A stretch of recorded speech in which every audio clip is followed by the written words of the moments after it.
बच्चों, आज विद्यापति के तीसरे और अंतिम पद पर हम चर्चा करेंगे इस कक्षा में। कुसुमति कानन हेरि कमलमुखी मूंदी रहे दुई नयन। कमलमुखी, कमल जैसे मुख वाली, कमल मुख वाली, जो इतनी सुंदर है। कौन? राधा।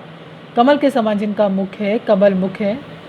हेरी कानन कुसुमित, मतलब खिलते हुए फूलों को देखकर मूंद रही हैं दो नयन, मतलब अपने दोनों नेत्रों को उन्होंने बंद कर लिया है सुंदर फूलों को देखकर। क्यों? ऐसा क्यों? राधा कृष्ण से दूर हैं। वियोग श्रृंगार की रचना है ये। अब एक प्रेमी जब अपने प्रिय से दूर है तो उसके अभाव में कोई भी सुंदर वस्तु उसे आकर्षित नहीं करती, या यूँ कहें कि वह सुंदर स्थितियों में या सुंदर वस्तुओं में उसे अपने प्रिय की और अधिक याद आने लगती है। वह और भी ज़्यादा व्यग्र हो उठता है, व्याकुल हो उठता है। इसलिए राधा खिलते हुए फूलों से को देखते ही अपने आँखों को ढक लेती हैं।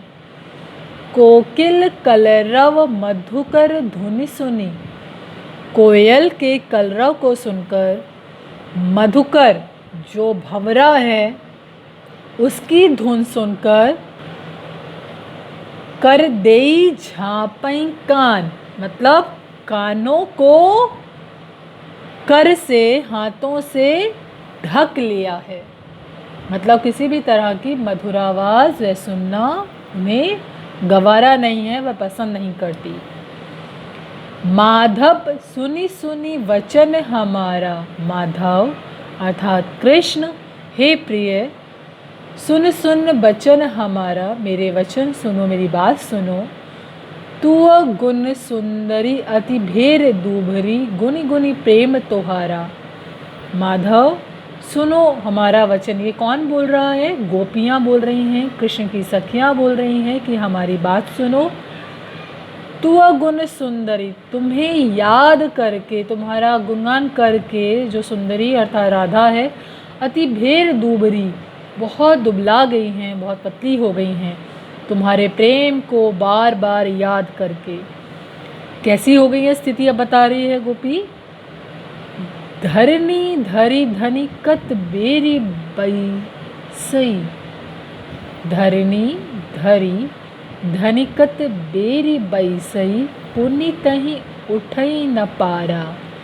इतनी कमज़ोर हो गई हैं, इतनी क्षीण हो गई हैं कि अगर धरनी मतलब धरती पर वह धनी अर्थात वह स्त्री बैठ जाए तो पुनीता उठई न पारा, वहाँ से चाहे कितना प्रयास करे वह उठ नहीं पाती। कातर दीठी करी चौदस हेरी हेरी, नयन गरे जल धारा। दृष्टि कैसी हो गई है? दीठी मतलब दृष्टि। दृष्टि कैसी होगी? कातर हो गई है, इतनी कातर हो गई है, मतलब इतनी क्षीण हो गई है दृष्टि। चौदस हेरी हेरी मतलब तुम्हें ढूंढ ढूंढ कर वह आँखें बहुत ही ज़्यादा क्षीण हो चुकी हैं। क्षीण होने का कारण क्या है? नयन गिरे जलधारा, आँखों से लगातार अश्रुधारा बहती रहती है और तुम्हें वह आँखें ढूंढती रहती हैं। अब वह आँखें बहुत ही ज़्यादा कमज़ोर हो चुकी हैं। तो हर बिरह दिन छन छन तनु छिन, चौदस चांद समाना।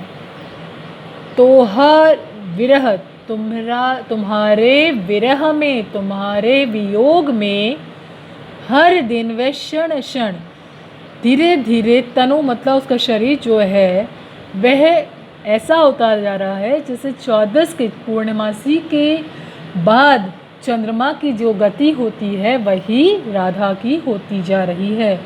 अर्थात 14 के चांद के बाद धीरे धीरे चांद कम होना शुरू हो जाता है, वैसे ही राधा भी कमज़ोर होती जा रही हैं। भनई विद्यापति शिव सिंह नरपति लखमा देई रमान। क्या बोलते हैं विद्यापति? शिव सिंह की प्रशंसा करते हैं, शिव सिंह के आश्रय में हैं इसलिए आश्रय दाता की प्रशंसा करते हुए कहते हैं नरपति अर्थात नर राजा। ठीक है, नर के पति अर्थात राजा जो हैं, कौन राजा? शिव सिंह। वे लखमा देई को कभी भी नहीं छोड़ते क्योंकि वह वियोग के कष्ट से भली भांति परिचित हैं, इसलिए सदैव उनके साथ रमण करते हैं, उनके साथ ही रहते हैं। ठीक है बच्चे, ये समझ आ गया होगा। फिर हम कल प्रश्न उत्तर पर चर्चा करेंगे।